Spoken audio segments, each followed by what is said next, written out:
I just got back from my meditation retreat to a whole new adventure. This could be a pivotal moment in my life with a lot of new, exciting changes, but a lot could go wrong too.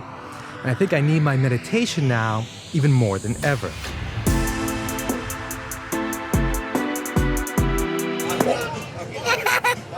My new family is exploring the pier while I take this little break to do what I'm most passionate about.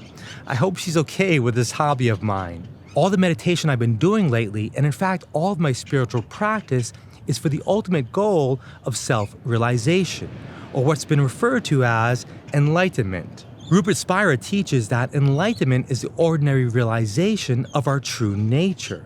The way he teaches it, it doesn't sound like it's anything special. But I've been working very hard at this spiritual stuff for years now. So is it really an extraordinary experience that's hard to come by? How rare is enlightenment?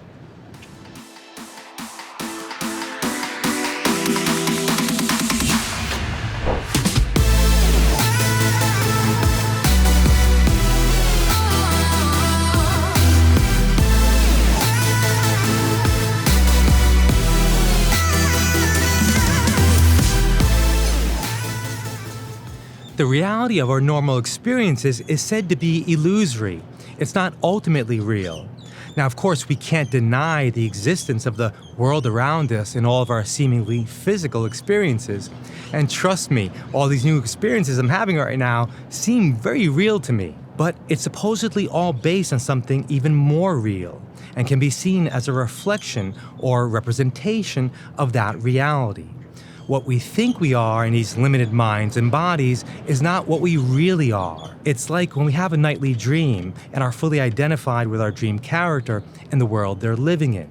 And when we wake up, we realize we are the dreaming mind that made up the whole thing. And according to the spiritual traditions, we can wake up from the dream of our ordinary lives with all of their struggles. Our minds can be enlightened to the ultimate reality behind this apparent reality. As I've been doing lately, let's start with a definition.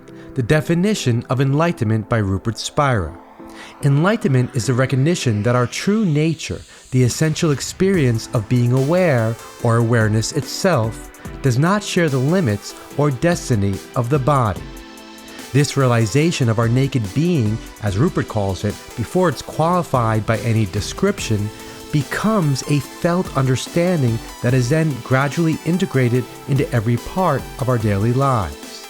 Now, without sharing the limits and destiny of the body or the mind, our true nature is said to be unlimited, perfectly fulfilled, and complete.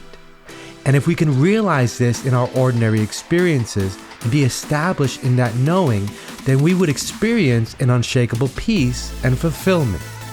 Rupert teaches that there's a direct path to this realization, and it's not necessarily in the typical forms of meditation we're familiar with. He teaches that the direct path of self-inquiry is the highest form of meditation. It involves the relaxing of attention into the fact of simply being. He sees other forms of meditation as somewhat valuable still, but only as preparatory means. According to him, true meditation is not something we do, it's something we are. But the realization of who we really are is something, and maybe this realization is supposed to be an effortless effort, as is said in the Taoist philosophy. Another tradition I've been exposed to is transcendental meditation, and it's a practice that's supposed to be effortless too. But it's still a technique that involves focusing on an object of attention, in this case a mantra.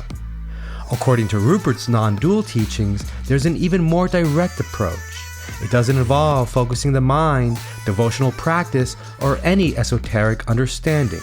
To him, the approach can be as simple as going back to the familiar and obvious experience we refer to when we say, I am. To rest in that knowing, as that knowing, is the highest meditation.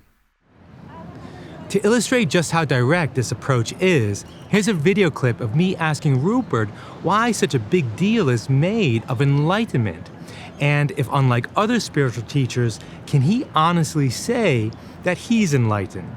I was very happy that you brought up the word enlightenment, in this morning's meditation, because that's exactly what I wanted to ask you about.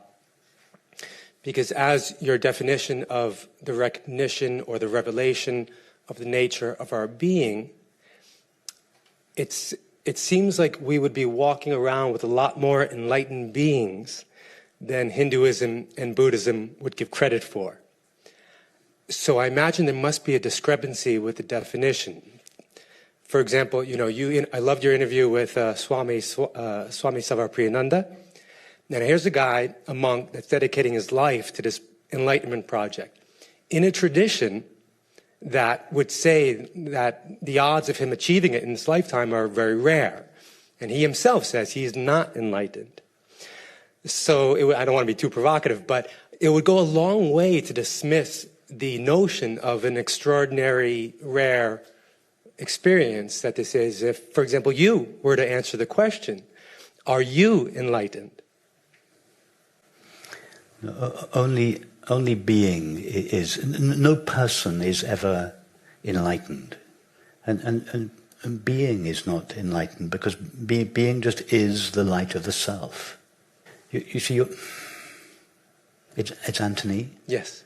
You're asking me something, Anthony. You're asking me about enlightenment. I tried to discredit the whole idea of enlightenment this morning. I tried to get rid of the idea that enlightenment is some extraordinary experience for 1 in a million people.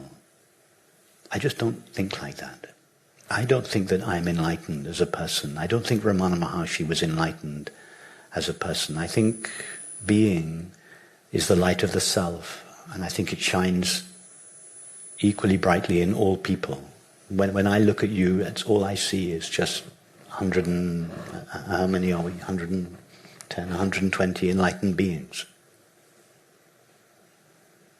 It would be an insult to you to think of you as anything else. It would be a denial of God's being. It would be a denial of truth. It would be a denial of reality to see you as anything else. I don't think there are any people, individual people, either to be enlightened or not to be enlightened. I just think there's being.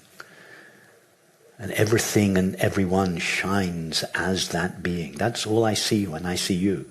Just the one being shining in all these beautiful, unique, quirky, eccentric forms. But I would think that if enlightenment were really such an ordinary and natural experience, it should be more prominent in daily life. We should be able to experience the peace of our true nature even in the most stressful of circumstances. But that wasn't really the case for me this morning. I'm back home where I hope to extend the clarity and peace of mind that I experienced during my meditation retreat. But right now, I'm very nervous. I met a girl on a dating app who had recently moved to Houston, so we began our relationship completely online by just chatting and doing video calls. But now she's moving back to California, and she's gonna live with me. It's the first time we're gonna see each other in person. That's the setup. You're about to see that right now. I'm nervous. I'm gonna hide over here, and when she comes...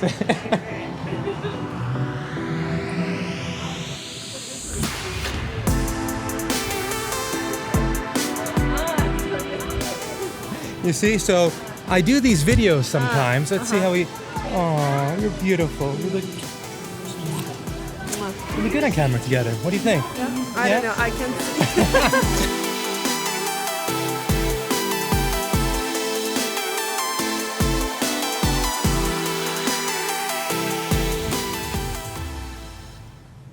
If the nature of my being is inherently at peace and fulfilled, I shouldn't have been so anxious. I shouldn't get flustered. And now with this new relationship, if things don't go my way, I shouldn't get upset.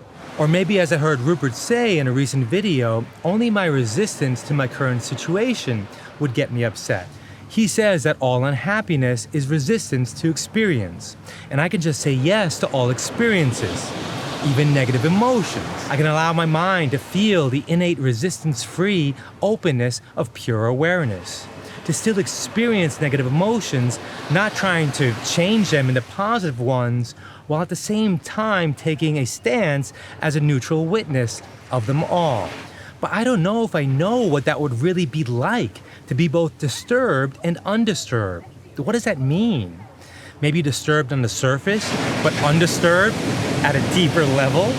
Like how I'm a little bit disturbed right now by the crashing waves and the sound. To me, it seems like I could develop the ability to get a hit of emotion or disturbing thought and not be swept away by it. But it's still a back and forth. And if that ability requires training, then it goes against what I said earlier about not having to train the mind.